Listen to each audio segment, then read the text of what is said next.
of like the shape of this one. I could get rid of this little one that's up in here. We don't need that, but it kind of looks cool. Let's do that. Open it up a little in the middle. Go up. That's fine.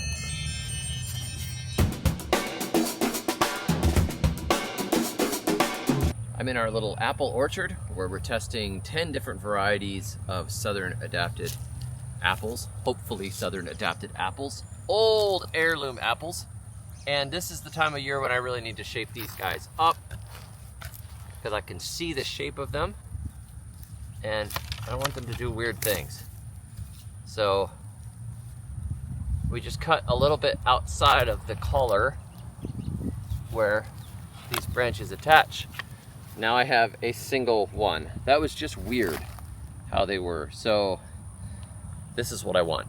I want it to go up. I don't want these weird side branches, and I don't want anything coming from below the graft either. This variety is called Carolina Red June. And we'll go take a look at another one and see if anything needs to be done. I'm not feeding it to you. I'm not feeding it to you. Seems a little weird. I don't want this little weird ones out here. I don't think I want this little weird one right here. I don't think I want this little weird one right here. I don't think I want this little weird one right here. There we go. That's what we have. A stick. We cut it to a stick. This one I actually kind of like the shape of. I'm tempted to cut the center of it out here and make it a vase, but I'm just gonna leave it alone for this year and see what it does. I kind of like this bushy thing that it's doing. I'll just let it go. This one I'm just gonna take down to the center. So instead of having these weird side branches,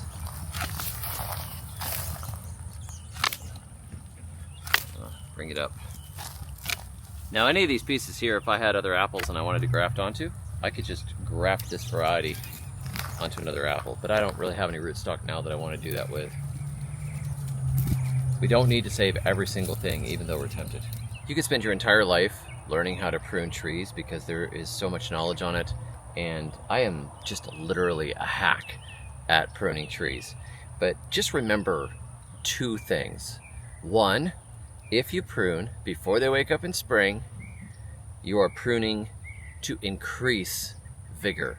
They like that, especially these deciduous fruit trees. They like that, and they will grow really fast. When all the sap is down in the roots and you cut them before they wake up, they will just shoot for the sky, and they'll often grow 6 to 8 feet. This peach last year decided to go for the sky, and it's something like 18 feet tall now.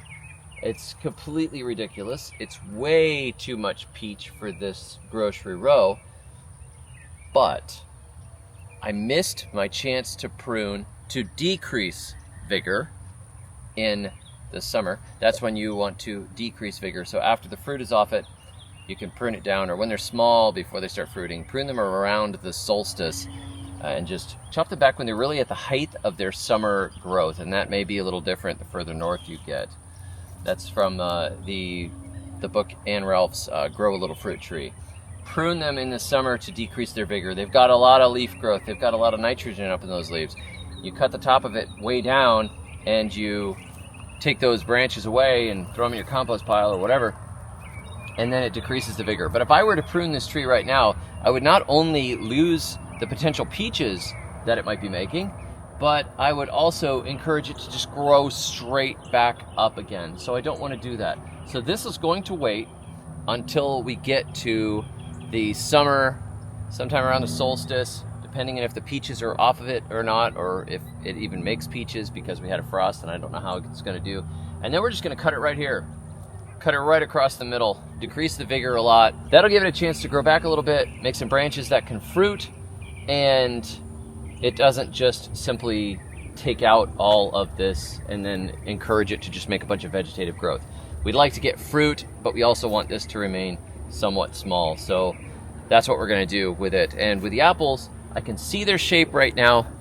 So I'm pruning them for their shape, and I want them to get as big as they want to get. They're on a semi-dwarf rootstock, and they should become pretty decent size trees back here, and that's what we want. They've got lots of spacing. These trees I want to be able to grow vegetables around as part of the grocery row gardening system. So sometimes they get out of control, and I have people say, why don't you cut your trees? I know such and such. It's like, well, life happens. There are times when you don't get to something, and if you miss your window, you just gotta wait till the next year. But this is definitely not irreparably big. Remember, you can fix most of life's problems with a chainsaw. Thanks for joining me. I'll catch you all next time. And until then, may your thumbs always be green.